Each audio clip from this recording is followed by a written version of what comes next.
What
is up, everybody? This is your host, Joseph Francis. I am here about to talk so much sports.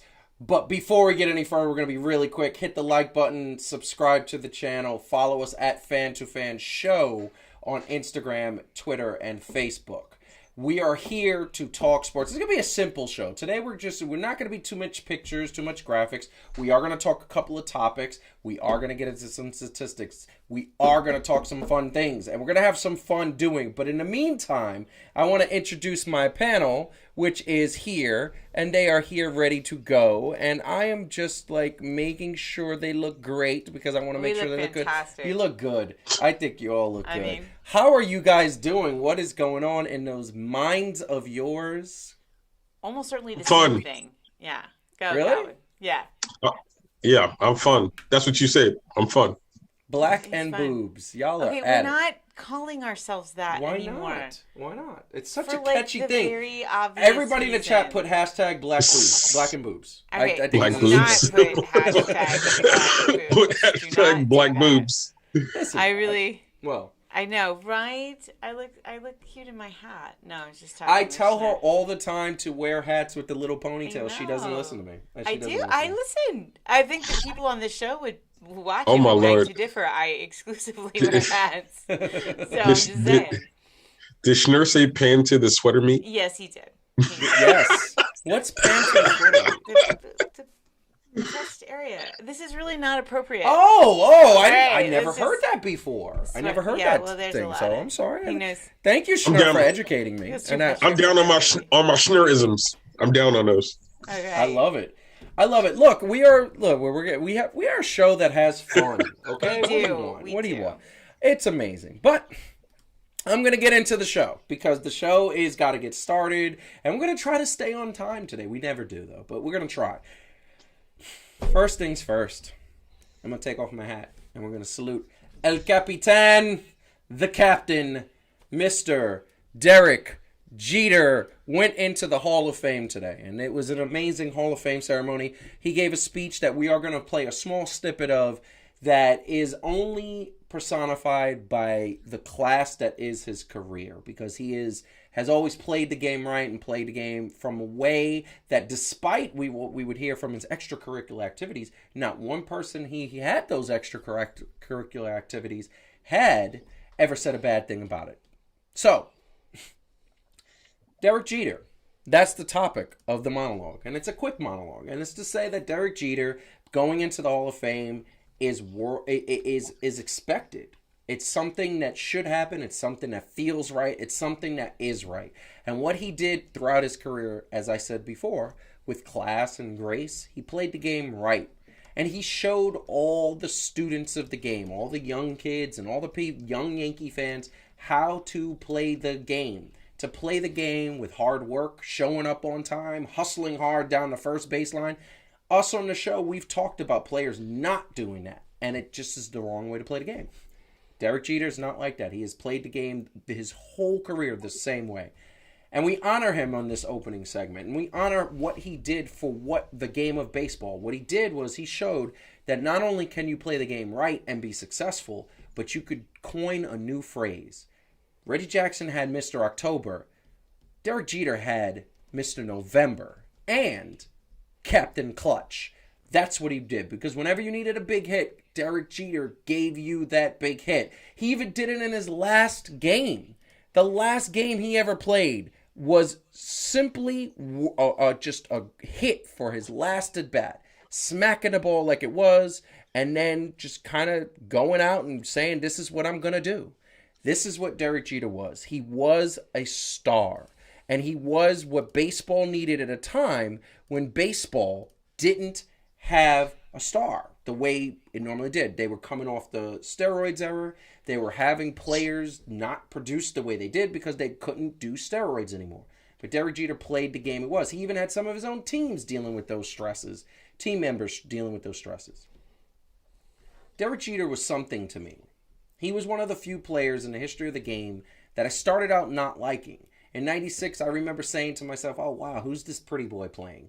I don't understand. Like, he shouldn't be playing baseball. I was 16. We say stupid things. And then he proved me time and time again that not only was he a Yankee, not only was he a New Yorker, not only was he the way you need to play the game, he showed the toughness and the grit. And this was one of my favorite plays, and one of the things I can honestly say that made me love him for what he was. Diving into the stands to get a ball and coming out with the blood and everything, because that's how tough he was. Well, now Derek Jeter is going into the Hall of Fame, and he's showing an entire generation of this is how you do it right. The way you do any sport or any competition or anything you do in life, whether it's work, whether it's day-to-day, parenting, friendship, relationships, you put the work in. You communicate. You show that you care, and you show a level of passion that is only matched by the thing that you love second best, which is the game of baseball. Because the one thing he said is that he loved the Yankees. Now, I'm going to show a little before we get the panel's reaction, I'm going to show a snippet of the Hall of Fame induction speech.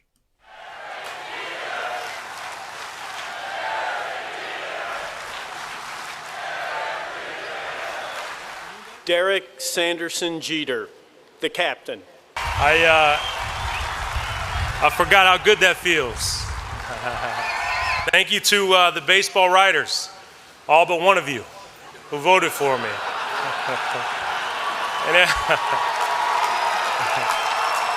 Those that are here with us today, the ones that couldn't make it, the men I played with, played against, for, and looked up to and admired. When the induction ceremony was canceled and then later it was postponed, everyone told me, don't worry about it. It's going to happen eventually, and it's going to feel the same. You were right, but I do want to point out one thing. As you saw earlier, the Hall of Fame is special because of those who are in it, and we've lost way too many Hall of Famers over the last 20 months, and these are all Hall of Famers that would have or could have been here, and selfishly for that reason, it's not the same. I want to share two quick stories, two special moments I had with the Hall of Fame family early on in my career. The first was in 1996. After we won the World Series, I was attending the baseball writers, the New York chapter of the baseball writers dinner in New York, and I was seated on the dais next to someone I had never met before. And we sat there for roughly 3 hours, and if I'm gonna be honest with you, I can't recall any details of our conversation, but I do know it was a time that I'll always cherish, because when you talk about class and you talk about elegance, this person was and still is the epitome of it. The fact that she even knew who I was and was willing to listen to what I had to say made me feel like I was the most special person in the world. That person was Mrs. Rachel Robinson. The second moment was in 1999 while I was at the All-Star game in Boston, and the pregame they were honoring the All-Century players. So all the players past and present were gathering around Ted Williams so he could throw out the first pitch, and I sort of just hovered around the back because, quite frankly, I was in awe and I didn't want to get in the way. I felt a tap on my shoulder. I turned around and someone told me, I wanted to meet you. And I said, you wanted to meet me? That was the very first time I met the great Hank Aaron. Now, you might wonder what's the reason I bring these moments up. It's because these two moments in particular is when I realized that it's more than a game in just a sense. The greatest people and players in this game, the Hall of Fame family, they're watching. So I wanted their approval. During my career, I wanted to make Mrs. Robinson proud. I wanted to make Hank Aaron proud. I wanted to make all you behind me proud, not of statistics, proud of how I played the game, how I carried myself, and how I respected the game and those before and after me. I fell in love with the Yankees. I was watching games in the summer with my grandmother, Dorothy Connors, who's here today, in West Milford, New Jersey. I played wiffle ball in her yard in full Yankee pinstripes, pretending to be Dave Winfield. I'd break a window occasionally and she'd be all right with it. And at the same time, I learned the importance of going to work every single day and doing your job no matter what from my grandfather, William Sonny Connors. Which brings me to the Yankee fans.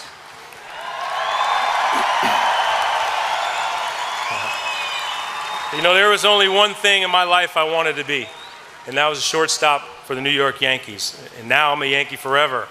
And without question, you helped me get here today as much as any individual I've mentioned. You can't be fooled. You're passionate, you're loyal, knowledgeable, vocal, challenging, and supporting. Finally, I want to conclude with a message to the players in Major League Baseball right now and the young kids who may be starting out with a dream just like I had. This is a game that requires sacrifice, dedication, discipline, and focus. It's a game of failure. It teaches you teamwork. It teaches you humility. So take care of it, protect it, respect it. Don't take the time you have to play for granted. And remember the most important thing, like I said earlier, it's more than just a game. The greatest to ever play in the Hall of Fame family, they're all watching. And I personally can't wait to welcome a few of you on this very stage, just as I have been by so many others. So thank you all once again. It's been a hell of a ride. As I have been. So that was such a cool thing. It was such a cool thing because the one thing I will say is he needs to slow down because he should let us take in those moments because there was some really cool moments. The guy is so humble. He's the owner of the Miami Marlins right now. He's playing the Mets right now, and apparently it's a very close game in the bottom of the ninth or top of the ninth, in the ninth inning. But he is the epitome of class, the epitome of what a grown man should be, what a man should be, working hard, never cheated, played the game right. And I know that there's so many people that were hating and said, oh, he doesn't deserve to be a Hall of Famer. Heidi, I want to bring you in on this moment and say, let's talk about statistics. What are his career stats? Okay. And again, Because you know, it's Derek Jeter. He was almost unanimously elected. His I want to know who the one person was that said no. I think we all do. His first eligible year, Hayden. right? So this is the very first year he was eligible, and so that's what you see. So career stats. Let's see. He's Batting got average. 11. Well, you want the batting average? Yes, let's go batting average. Batting average career is 310. He has had 11,195 at bats, 1,923 runs, 3,465 hits, 260 home runs. Yep. Runs batted in 1311. Yep. Those are some of the stats. I mean, also like important a few other things, right? So he is he's the second highest percentage, by the way, of votes for the Hall of Fame, just behind Mariano Rivera. So that's the only person who ever had more. 5-time World Series champion. He is the Yankees' all-time career leader in hits, doubles, games played, stolen bases, times on base, plate appearances, and at-bats. Yep. He's had 14 All-Star selections, 5 Golden Glove Awards, 5 Silver Slugger Awards, 2 Hank Aaron Awards, and a Roberto Clemente Award. Look, the guy was just, I don't know how, I mean, if that is not a Hall of Fame player, I really don't know what is, right? Yeah. And the message, I mean, again, I think probably arguably the most consistent player in baseball. Yes, and that you know what he reminds me of? He reminds me of Kobe Bryant. Reason why is because, and I'm going to get Calvin in this in a second, is because Kobe Bryant, to his last game was probably one of his better games of his career. It unfortunately didn't mean anything because they weren't making the playoffs. Same thing with the Yankees that year. But he went, I believe, for the Yankees last game, he was 5 for 5, and he got a game-winning base hit to end the game. He was captain clutch. Anytime you needed a 2 runs or a man to get on base and to do the little things, he did it. And his defense wasn't what everybody thought. That those last 2 Golden Glove Awards truly were just because of like career sort of accomplishments, but he was still better than most shortstops defensively, and that is the thing that I'm amazing. So Calvin, God, we bring you in. There's so much that just happened. Tell us whatever you want to tell us. You take it from there. I mean, how do you not like Derek Jeter, right? Like, I mean, even when you look at his farewell campaign, right, and just how worldwide it was across all sports, right? Like you have people in other sports that are regarded as GOATs in their own right, or within the midst of arguments of being GOATs, or at least definitely, you know, fan favorites. And all of these cats is acknowledging, you know, what he meant, not only to baseball, right? I mean, he to me is an epitome of a dude. Although he played one sport, you could kind of look, I think, at any sport and go, yo, you need to be like this dude. You know what I'm saying? Like, and it just so happened that his numbers backed up everything else, right? Yeah. Like that he did. So it wasn't like you could just go, oh, he's one of those cats where, oh, it was nice and he had this nice persona, but what did his numbers say? Even when you look at his numbers, you're like, okay, like this dude know what he's saying. Even if people didn't like him personally or whatever the case may be, which I don't know how that is. But I mean, no, but the reason why people didn't like him is because they were hating. It was hate. They didn't like the fact that he dated one of the hottest singers in Mariah Carey. They didn't, and well, I mean, many, but that was the one where the hate started. And look, I'm going to tell you right now, I'm going to admit this, and I'm going to let you get back on it, Calvin, because I didn't want to interrupt, and sorry to interrupt. But I was one of those people early on, 16, 17-year-olds. You remember, we had all our high school friends that were girls talking about, oh my God, Derek Jeter, oh my God. And we'd be like, shut up. We don't want to hear about this pretty boy. We all said it. We all did it. He earned my respect. Adam put in the chat, Jungle Rock put in the chat that, he literally changed the momentum of that Oakland A's series where the Yankees were down 0-2 to the Oakland Athletics, and he dove into, that was my favorite baseball play ever. He dives into the fan, catches the ball, comes up with blood all over his cheek. Look, that was the type of player he was. That's when you don't just get a big hit to save the day. Sometimes it's defense that saves the day. But Calvin, continue with what you were saying. Well, and I was gonna say, I mean, another thing you look at who came to show him respect, and granted, the other dudes deserve something because my man that's from Colorado, I like him. Okay, I forget his name right now. Troy Tulowitzki? No, not Tulowitzki, but not Miller. The other dude that just got inducted. Anyway, I know who you're talking about. But Yeah. but when you got Michael Jordan and Patrick Ewing, Yes. I mean, and Patrick Ewing is a New York legend, right? Like just in general. Showing up also to watch my man be inducted into the Baseball Hall of Fame. Yeah. I mean for those that don't know, the connection there is that Michael Jordan is actually on so Derek Jeter has owned Jordan brand sneaker. He was the only baseball player to ever have a Jordan brand sneaker, which is like Air Jordan. So like that right there, I mean, we all love our sneakers, but that right there is kind of crazy. So I just read a couple other things. First of all, there's a great Derek Jeter quote: "Is if you're going to play it all, you're out to win. Baseball, board games, playing Jeopardy. I hate to lose." It's like, so I just appreciate the hell out of that. And again, you can see, like you said, he reminds you of Kobe. He really does. See Mamba mentality. That intensity. Here's another thing, and we talk. We obviously cover a lot of basketball in the show, and we talk about these issues in the context of basketball a lot. But again, one of the most consistent players of all time. He played fewer than 145 games a season only 3 times. Yep. And played through injuries tons of times, right? So like that work ethic, that like intensity, and like you just we talk about it when we talk about baseball, that that's what's missing. On a lot of these teams, but see, we were sad. I'm very sad. It's very sad. Everybody wants to load manage, and here's the thing that I'm gonna say. Throwing up the triple shot, like this is what I want to say.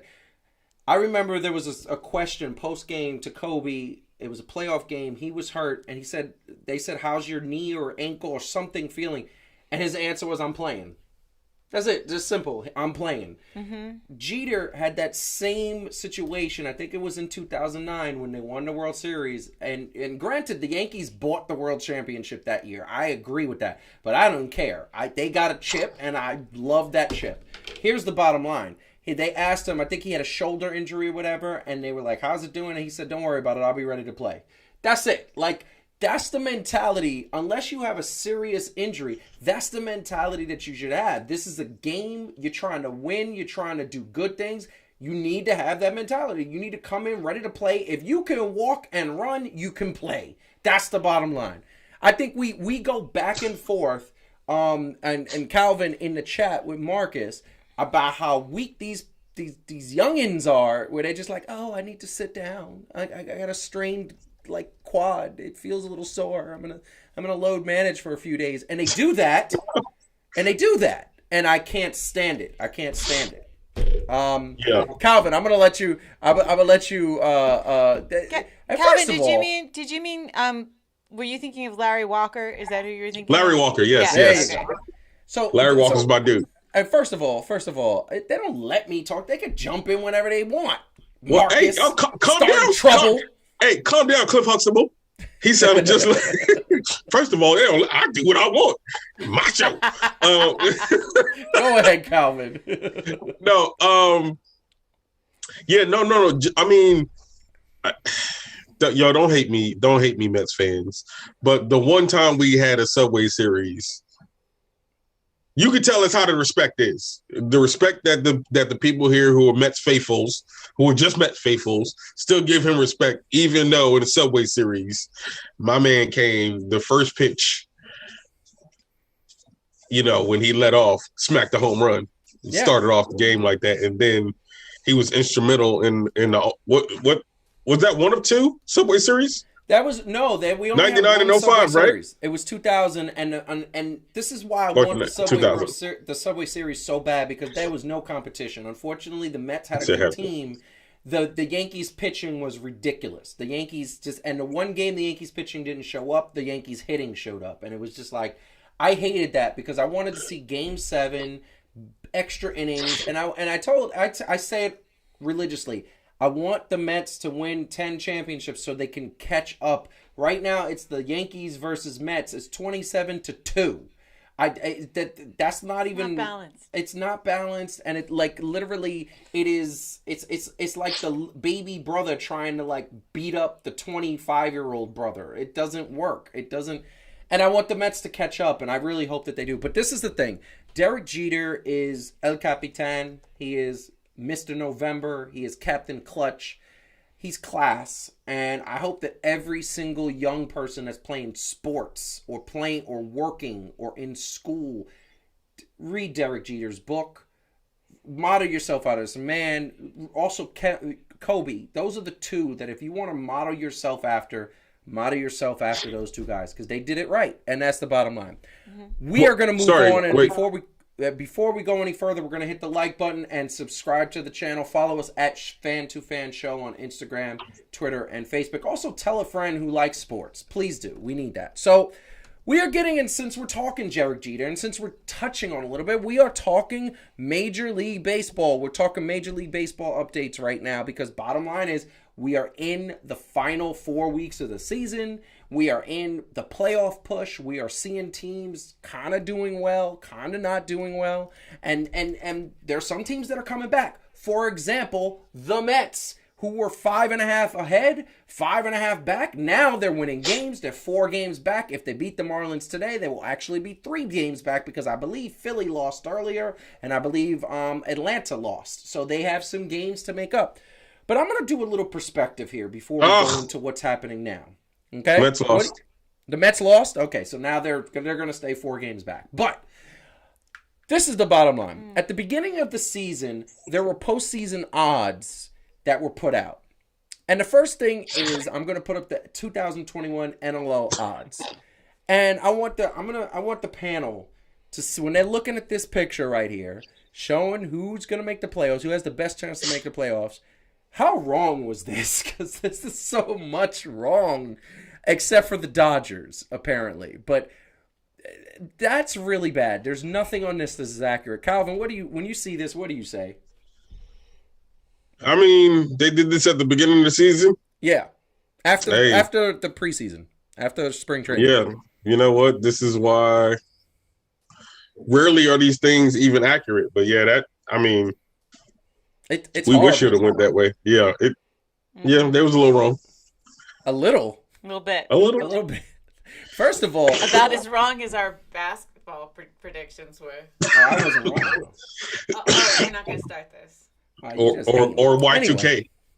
Yeah, I forgot how you chose the Bucks and the Suns. I had the Bucks right up there. Right up there? Right up there? Right up there. Yes, absolutely. Did you have them to be in the playoffs? Yes, I did. No. The Bucks? The championship, you had the Bucks. No, I didn't have them winning the championship. No. Right. What I did, first of all, I was horribly wrong. Horribly wrong on the Suns. Like, nobody. He was almost there. That. He was almost there. I had them in the top half. No, I had the Bucks. It was the Brooklyn Nets. It was the Clippers, and the Bucks were right next to the other side. I had and the Lakers were right. I'm just saying, You did not have the Bucks up that high. I did. We'll talk about that next week. We'll talk about it another day. But I'm gonna bring up the old tape because you can mess with it. He'll mess with it. Bring it up. I dare you. I triple dare you. I triple dare them to bring it up. The tape, Calvin. Marcus said he put the Nets versus the Nets.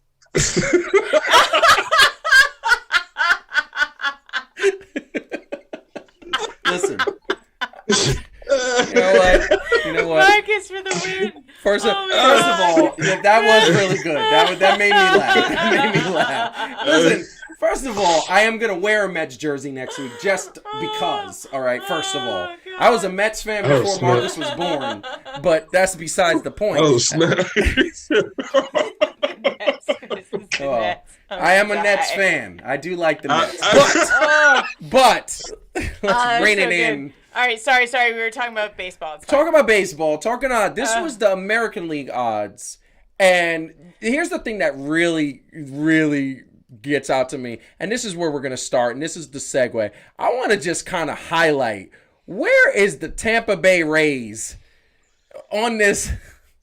They are 4th in their own division. Well, I'm going to tell you right now. The Tampa Bay Rays are not worried about anyone. They got a 9.5 game lead. They are chilling. They are maxing and relaxing. They don't care. I have a care in the world. They could get their playoff rotation shut up. They could just say, I'm going to sit back and enjoy some Tampa Bay beaches. I want to know, this is something we've been talking about a lot, Heidi. Why is it that Tampa Bay keeps winning? They keep winning, whether it's hockey, whether it's the football, whether it's baseball. The Tampa Bay Rays were in the World Series last year.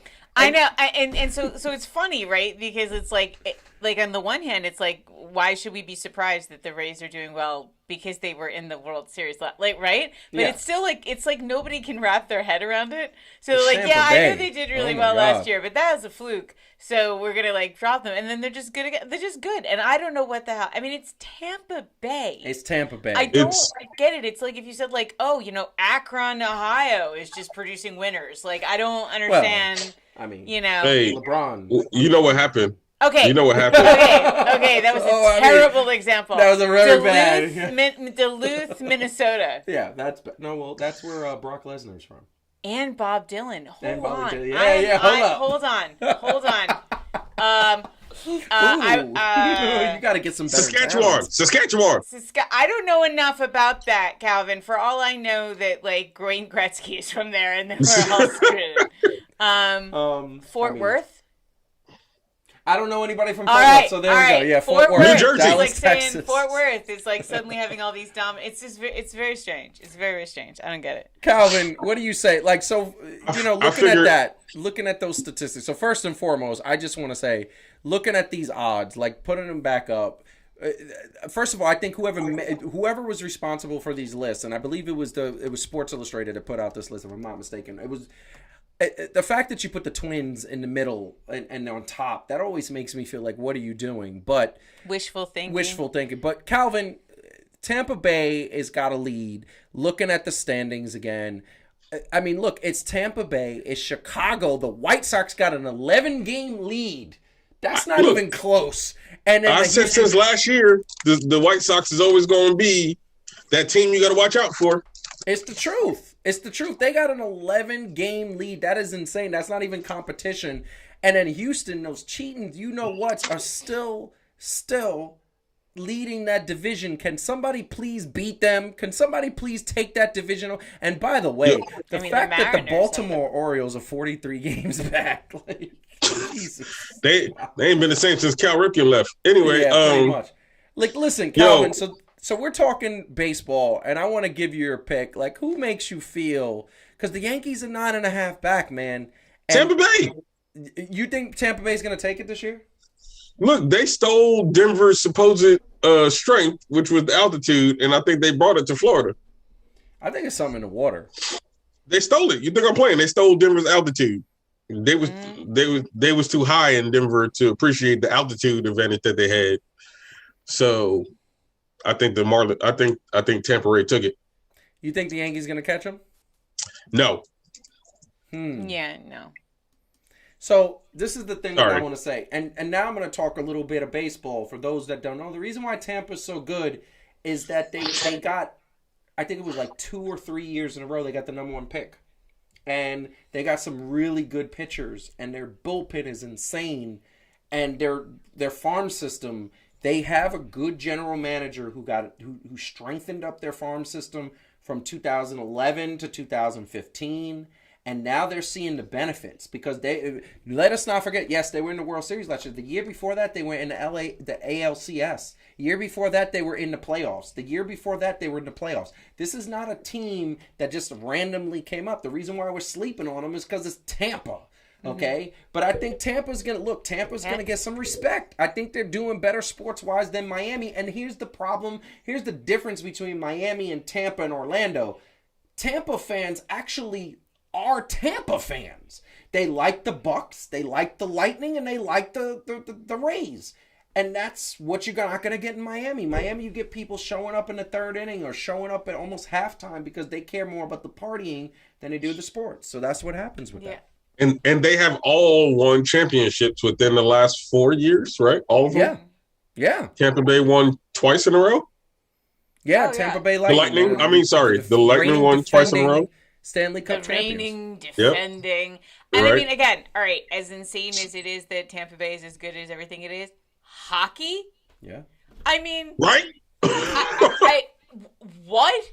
Like that's not natural. No. They're like, what's this solid stuff? Unnatural is what it is. What's this solid stuff? Is the beach? Y'all froze the beach? Okay, we can do this. I mean, it's crazy. Look, I don't know what's going on, but Yeah. I'm going to say that they're doing Good well. for them. It's good for them, but we're going to move on to the NL because the NL is doing some crazy things. And look, the big story was the Mets. The Mets were 5.5 above, and now they're 4 back. But the Mets have started winning in the last 10. I mean, after today, they're 7-3. They were 8-2. They were the hottest team in the National League over the last 10 games. Now they're 7-3. Not bad. They lost a tough game. Here's the bottom line. So Milwaukee's 11 games ahead. Nobody's catching Milwaukee. They're in the playoffs. San Francisco and the Dodgers have a battle, but other than that, there's nobody else. The Dodgers, I do believe they're going to pull it out, even though San Francisco's playing a little bit better, but the Dodgers are playing just as well. Like they're keeping track with them. Here's what I say. The interesting matchup, are we going to see something like the 60 or like the championship run? By the way, those amazing Mets, this time 40 some odd years ago, were in the same position. In September, they were about 5 games back. They had about 20 games to go. And in the last 20 games, I think they went 17-3 or 18-2. They won the division. They went on to win the World Series. And everybody coined the phrase, the amazing Mets. I want to know, and Mets fans in the chat, I know Marcus, you're one. Adam, you're one. Arlene is one. We got tons of Mets fans. You think they're going to pull it out? And I want you guys to be honest. I don't want you... This is the moment where all of you guys prove that you're not Dallas Cowboy fans. I want you to be realistic. I want you to give me some facts in the chat to tell me that these Mets can pull it off. I want to see it because here's the bottom line. I believe that they can pull it off. And the reason why I could believe they can pull it off is for one reason. They got their ace back. They got the guy who every 4 games is going to put a stop to losing. If they're on a losing streak, you hope that they're not. And their offense is starting to click. People are starting to get base hits, and their Baez is starting to put all the bad juju behind him. So I want to know in the chat, Mets fans, tell us realistically one reason why you think the Mets are going to come back. But I'm going to spit it over. Come back and win a division. I think win the division because if they don't win the division, they're not making it to the playoffs. You mean the right? So you mean whose division? The AL East, the NL East. Yeah.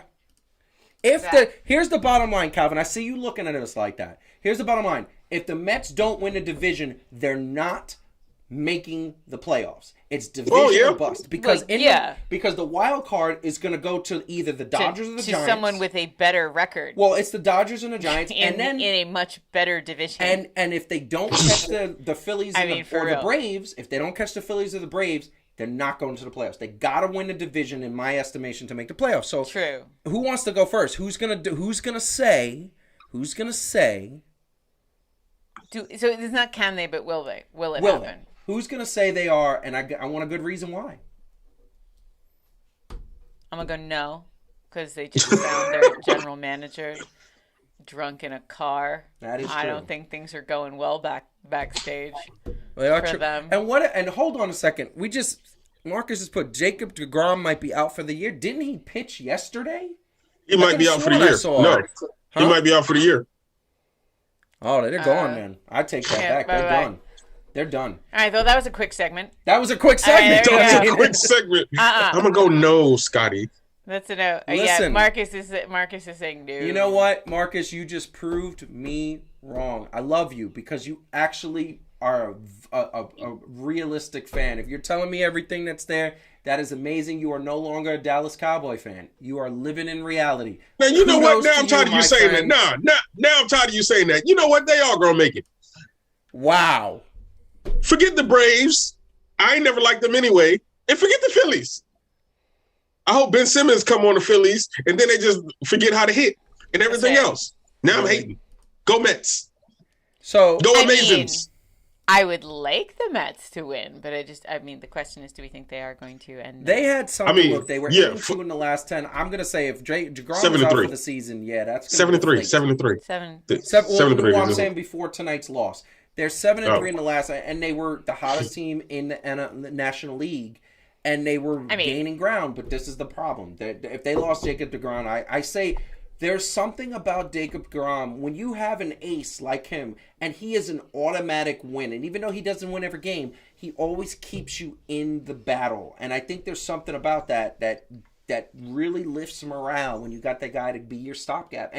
And look, I mean, they shouldn't be as bad as they are. They have good offense. I don't know. It's the cat. It's the black cat running around that stadium. I'm gonna go out and buy the MLB game, and then I'm putting Shohei Ohtani on the Mets.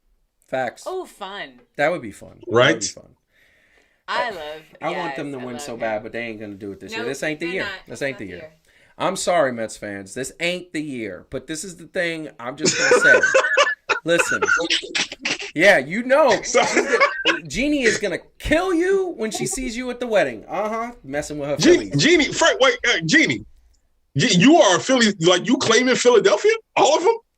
Well, all of them. Okay, so the Eagles. Jeannie is from very close to like Wilkes-Barre, like close to Scranton, Pennsylvania. That's closer so to that's, New York that's than the it is elite. Philly. No, but the allegiance of those Geographically. teams is to Philly. So you got to understand. Okay, Jeannie, they got a thing called Stockholm syndrome, sweetie. You know what? It's okay. Blink twice. Blink twice if you're in trouble. We'll come get you. We'll save you. You're a nut. Anyway, we got to move on to the next topic. We got to move on to the next Cool Guy International. I love it. Hit the like button, subscribe to the channel. Follow us at Fan2Fan Show on Twitter, Instagram, and Facebook. Now, one of the things that we never really do on this show is talk football, and I'm going to tell you why. The reason why we don't talk NFL on this show is because all the sports networks cover it so much. I mean, football is covered to death. It'll be like April, and they're like, oh, let's talk the draft in 2 months. No, let's not. But here's the bottom line. The NFL, we got to talk the NFL. We're going to talk Giants and Jets. We're going to keep it local just for one reason, because I was coming across my social media. I'm scrolling through. You know, all of us scroll through. And, of course, I see the advertisements. Jets, support your team. We're going to take it all. What? And then I see the Giants. Go Giant, Big Blue, we got this year. What? And then my stepfather, who I love to death, but my man swears that the Jets are going to win the Super Bowl. He's like, well, we got a new young quarterback, and that's the one player that'll do it. that's how you win. And this is the question, Calvin, Heidi, that I'm going to throw.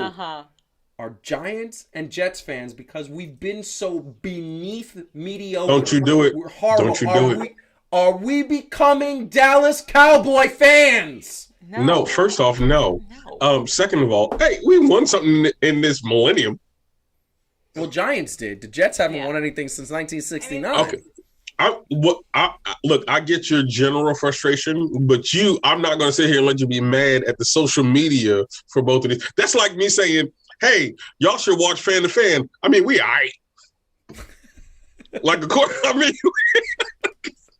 of course they got to hype them up and say that they the dopest. For that either.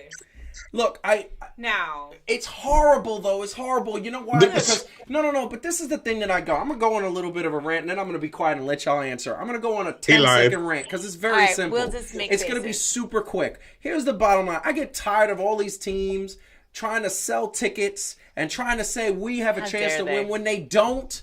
Can we please be honest? No. The hell is wrong with you? Because that's how you sell tickets. Well, we're probably not going to be very good again this year. But if you want to come watch, we got tickets.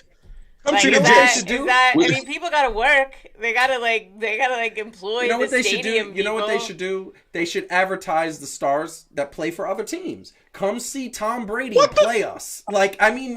Okay, so first of all, settle down, because now you're just living in a weird alternate universe that no one lives in. It just bothers me. It's like, would you like it if movies were like, with the trailer for the movie was like, this isn't very good? Yes. No, because that's insane. I understand why it's insane. Welcome to McDonald's. Can I get you a Whopper? What? Listen, I understand why it's insane. I get it. But this is my point. We are smarter fans. The internet made us smarter because now we have this amazing encyclopedia of information that at any given time I could go on my phone and look at the statistics of Daniel Jones, look at the statistics of this quarterback from Alabama who won a championship, who probably is going to be good, but he's not going to be good this year. He's a rookie. There are guys that are 250 pounds in college rushing at him in about 9 seconds. You get to the NFL, they're 300 pounds rushing at you at 5 seconds. Everything's faster. Everything's harder. He ain't going to be good. Okay, so he's going to be probably okay. He's going to be okay. So this is the same conversation, and I swear to God, if the fact that I say this derails us into a whole side road, I'm going to be mad at both of you. But this is the same conversation we had about the Knicks at the beginning of the Knicks season, where it's like, just acknowledge that maybe it'll be better. Are they going to magically transform into a championship team? No. Do the Giants look better this year in terms of their offense than they did last year? Yes, they do. Because they got Saquon Barkley. I mean, their injuries are a little troubling, but, like, you know, they look better. They're young. They have a very young, right, offense. But now, the Jets, they got that one dude. And I don't know if that's going to do anything. I know it's frustrating, but it's so frustrating to me. It's so frustrating because I want a little honesty. We're smart. Just tell us the truth. Look, the Giants got a better... That's what we're here for. We're here to tell the truth. You're 100% right. The Giants have a good... Promising. They have promise because they got Saquon Barkley, and before he was injured, he was a top 5 running back. They got this new wide receiver who looks great. I like saying it. Kadarius. Oh, yes. Tony. I love it. He looks really good. And they got defense. The defense is actually better.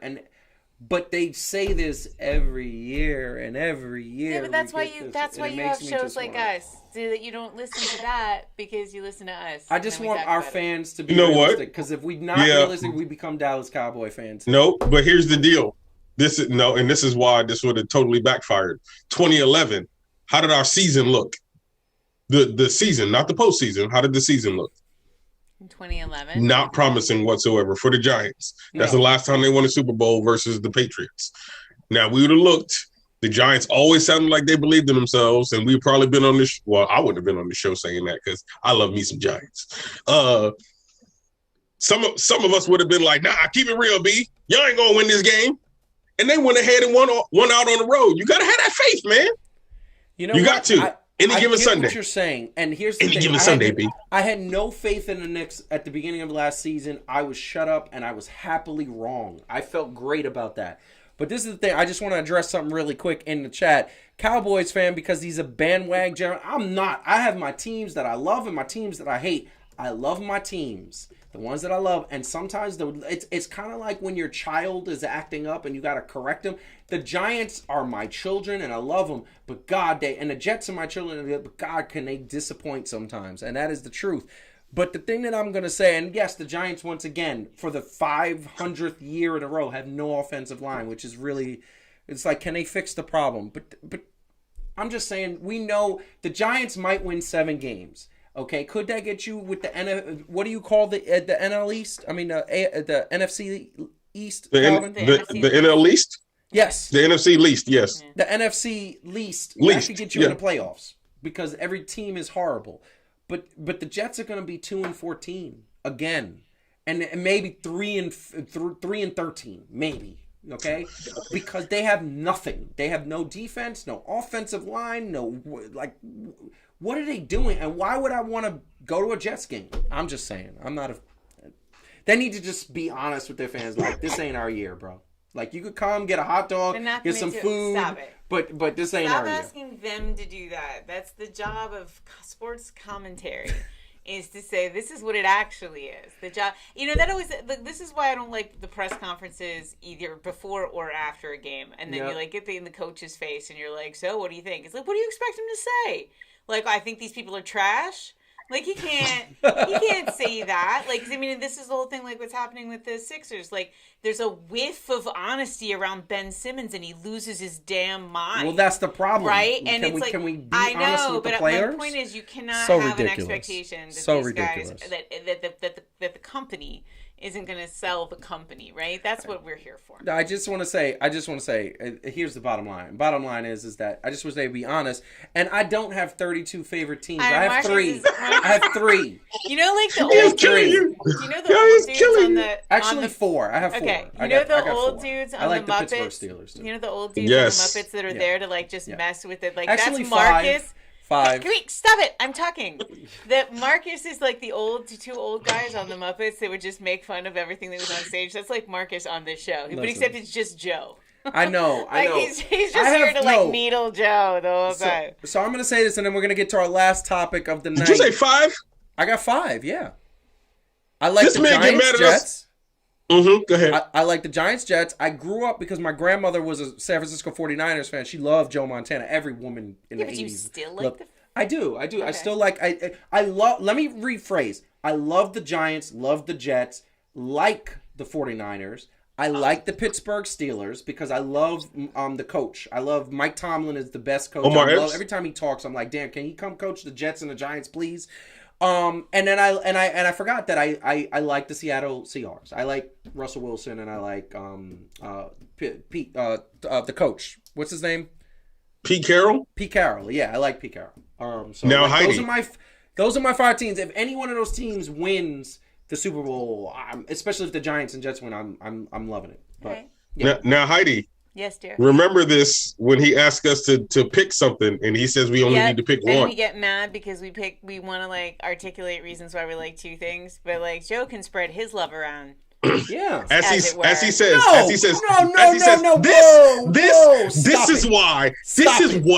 This is what makes me mad about you. This is what makes me mad about you. I tell you pick one, and you want to pick 2. You over here, Heidi Kellerman, Calvin Kellerman. Da, da, da. This man, like the whole...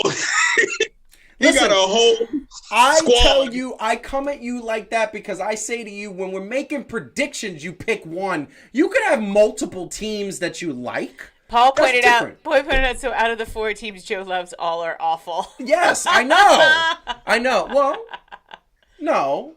I mean, San Francisco was good 2 years ago, and then they had injuries last year. They're going to be good this year. They're going to be good this year. The Giants. I mean, listen, the odds Giants are going to win 7 games. 5 favorite teams. One of them has to not suck. Look, the Giants are going to win 7 games, I predict, and the JETS Jets are going to win 2 games because they got nothing, and I hate them because they won't run their team the way the team, and it's because I'm mad at them because I love them so much. Okay. Anyway. All right. Anyway. Let's breathe. Let's do our exercises. I'm a woosah. Calvin, what you want to say last? I'm going to let you get... Actually, I'm going to let... Heidi, you want the last word on this topic, or should we give it to Calvin? Oh, well, no. Calvin should have the last word. He knows way more about football than Calvin, what's the last word on this before we move to the last topic of the night? You know what? It's okay for us true one-team New York fans to like who we like. You know what? Unlike the other host here, okay, do believe that the Jets and the Giants are going to make some noise. Even if we don't win the Super Bowl or whatever the case may be, we're going to make some noise this year, okay? So we're going to root loud and proud. You know what? When the football season comes, Jets fans wear your green. Giants fans, we're going to wear our blue. We might switch it up. And if Joe had to wear his colors, he's going to wear red, blue, white, black, yellow, purple, orange, green. You just wear the rainbow, bruh. But we good. So first of all, I'm gonna agree with you there. Jets fans and Giants fans are going to make noise when they boo their team off the field. That's when they're going to make noise. I don't like him. It's going to be like, boo, you guys suck, boo. I don't. You guys, I want my money back, boo. Anyway. You just crapped on his last word. That's what you did. He had the last word. And I wouldn't have got that petty for everybody watching at home, but then he started messing with my colors because he knows I don't like green and orange. Anyway, that's fine. But we are hitting up on the last topic of the night, and the last topic of the night is just sort of a bummer. Like, I'm sorry to end the night on this, but it's a bit of a bummer because I just got to call attention to. And once again, hit the like button, subscribe to the channel, and follow us at Fan2Fan Show. Tell a friend if you know anybody who loves sports. Tell a friend. Watch all our old stuff. Tell a friend. Anyway, we're gonna go to Isasiah Thomas. And this was Isasiah Thomas when he scored 81 points in the league that I just don't understand what the difference. I think it's like a D league. Was it Pan American? Pan American, it's like the Pan Am League. And he scored 81 points. And I know these guys are not on the NBA level, but they are skilled. And he scored 81 points. The word is that from that he got a tryout with the Lakers. Then the Lakers picked up Russell Westbrook. Actually, they picked up Rondo. Rondo was the one that actually they picked up Russell Westbrook. Then he was like, oh, I'd still like to play. Then Rondo came along. And they're like, we don't need you. Then Dallas took a look at him, and they said, well, he's good, but we don't need him. And by the way, why is Dallas saying they don't need him? Because they don't have a point guard. They don't have anybody who needs this. Did they actually say that? Because I knew like 2 days ago he was working out with them. So have they said something since then? Nothing has been signed. I know. Well, if they like you, they sign you right there on the spot. And this is my point. And I'm going to bring in Calvin and just like this man. We all remember Isaiah Thomas from the Boston days. His sister, God rest her soul, passed away in a car accident. This man went out and played his heart out. He single-handedly got the Boston Celtics to the next round. This was when I believe that was Jason Tatum's first year, or it was Jaylen Brown's first year. It was one of their current stars' first year, and he did so well. And then he's just been, after the injuries that took him away the following season, he's just been bounced around. How fair do you think this is, Calvin? Because I don't think it's fair at all. I mean, not fair, but that kind of happens with the current climate in the NBA, man, with all these people negotiating these contracts and all this player empowerment and people getting their money. Other cats is going to get overlooked and all that other stuff because they can't really afford them. Yeah. I mean, I look at that, and one of the things that this reminds me of, and I don't know what's happening, because you mean to tell me that Caruso is a better point guard than Isaiah Thomas? No.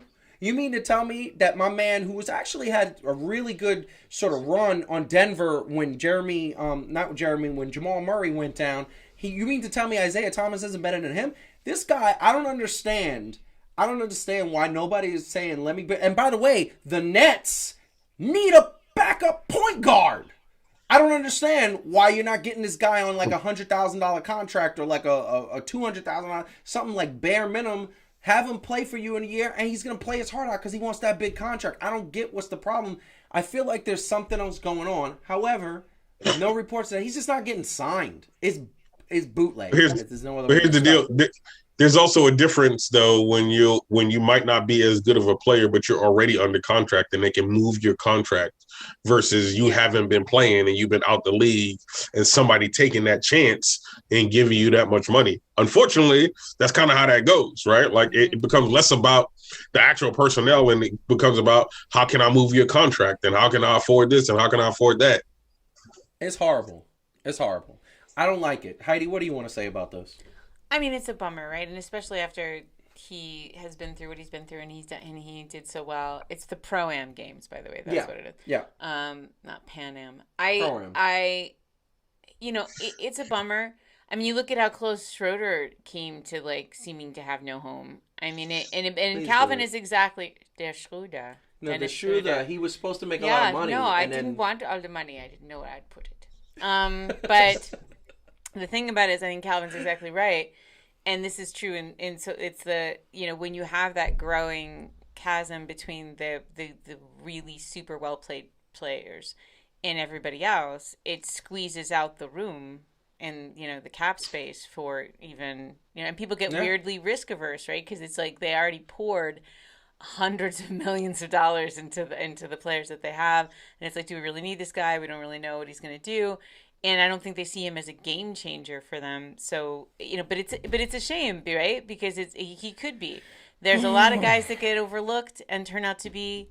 I mean, I still, to this day, I cannot stop talking about how, like, Joker was in, like, the 40s in his draft. The 4th round. Like, for, like, 45th, Excuse me, not the 4th round. 46th. He was in the 2nd round, but he was, like, at the bottom of the 2nd round. And it's like, are you kidding me? Like, so, like, it's a shame. I hope, look, it's not over. He could still find a home. I hope he does. When you think about it, think about sports. Tom Brady was the same thing. Tom Brady was a 5th rounder, and now he's the greatest ever. Like, he's literally the greatest quarterback to ever play football. Like, and that's not argued. Like, there's nobody can argue that. Like, he is the greatest ever. We may not like him because he's New England Patriots all those years, but Tom Brady is the GOAT.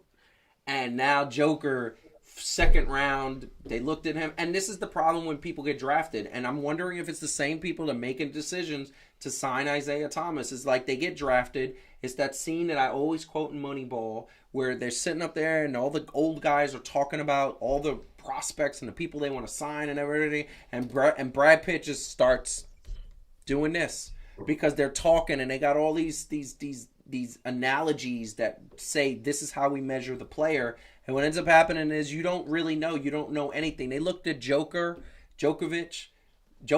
I always say that. They looked at Jokic and they said he's a tall, slanky white guy from Eastern European that has no rhythm and no skill. We'll take a chance on him in the second round. The man is the MVP of the NBA now. Well, he's those the are great current stories, defending, reigning MVP. And it's a great story, but it's like, I get that you can't knock a home run every time you sign somebody or draft somebody, but Isaiah Thomas is a proven player. He can play basketball. He can give you 20 minutes. He can give Kyrie a respite so you're not playing this man 40 minutes a game.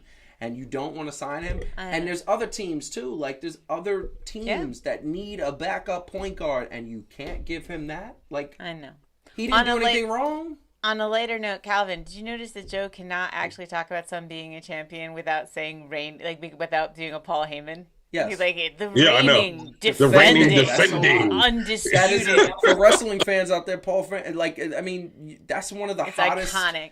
It's iconic, and every time he says it, it's chill. That But like man, he can't just say part of it. That he's got to say that defending, reigning, Listen, defending. the reigning defending MVP of the NBA. Come on now. Yeah. Come on now. Listen, I'm just unhappy. Like I just don't like it It's a when bummer. players No.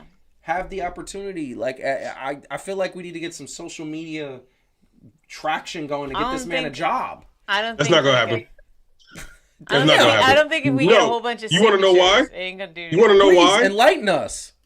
Because it took Damian Lillard to get Carmelo Anthony back into the league. Yeah, and I didn't understand that either. And nothing against Isaiah Thomas, but he is definitely no Carmelo Anthony.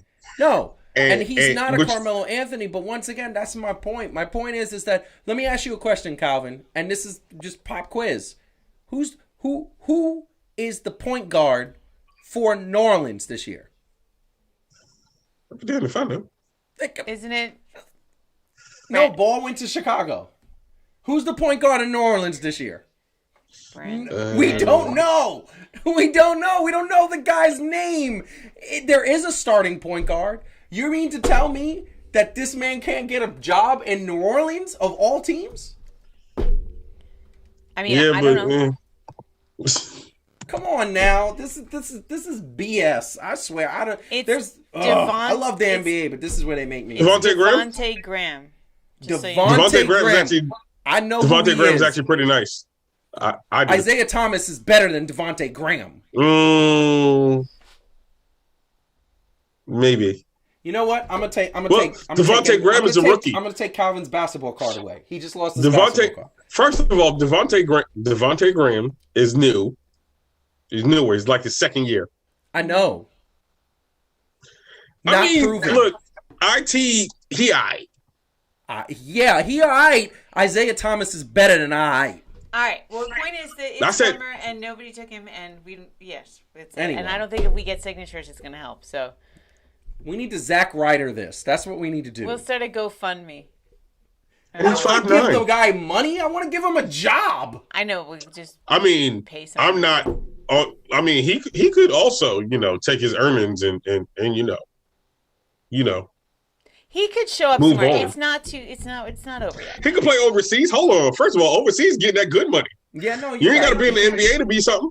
You listen. Stephon Marbury went to the China League, and my man is a god over there. They like he's a god. He gets free food everywhere. He doesn't pay rent. He has a freaking mansion on top of a hill. Like he gets chauffeured. Like Stephon Marbury owns the Chinese at this point. Like it's ridiculous. Maybe he needs to do that. I don't know. We're just not appreciating his greatness. Why don't you go to San Antonio too? Who's the point guard in San Antonio? I think Greg Popovich wants the players that he wants. That's fine. Anyway, we are going to get out of here. Calvin, what do you want to say to the people? Actually, I'm going to let Heidi go first. Heidi, you go first. What do you want to say to the people? What do I want to say to the people? The people. What do I want to say to the people?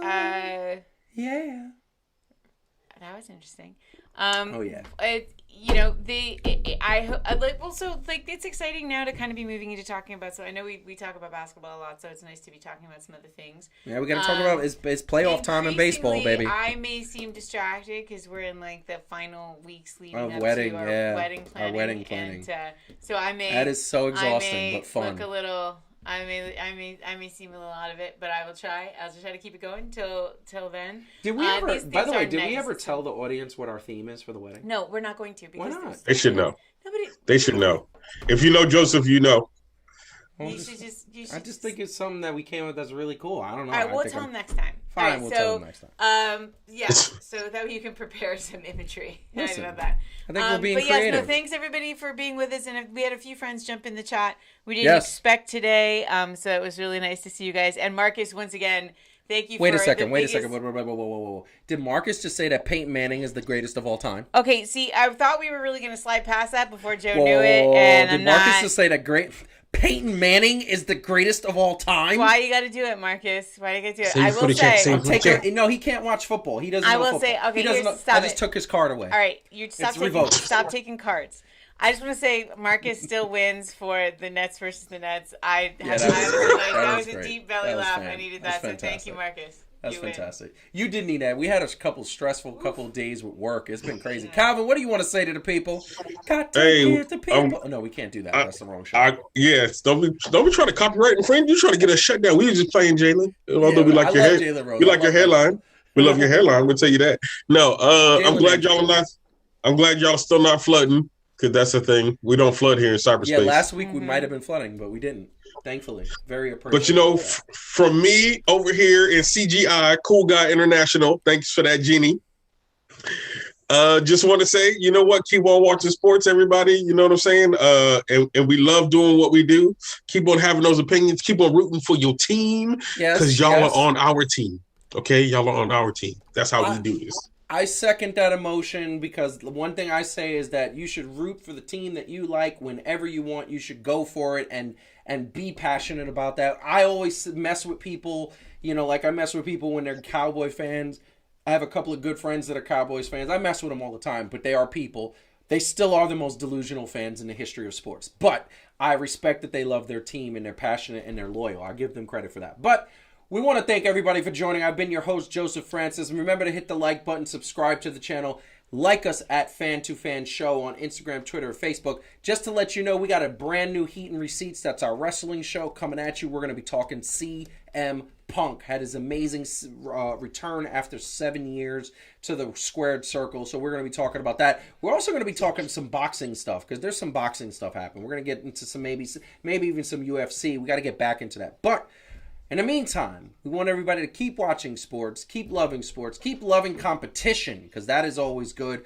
Wish us luck over the next 3 weeks because we are going to be planning for a wedding. We will be back next week. I'm sure we're going to talk some more baseball talk because it's getting closer to those playoffs. Also, the football season is starting tomorrow, so we're going to have our predictions. We're going to kind of throw some out there. We're going to have those next week. But that being said, remember to keep watching sports. We love you all.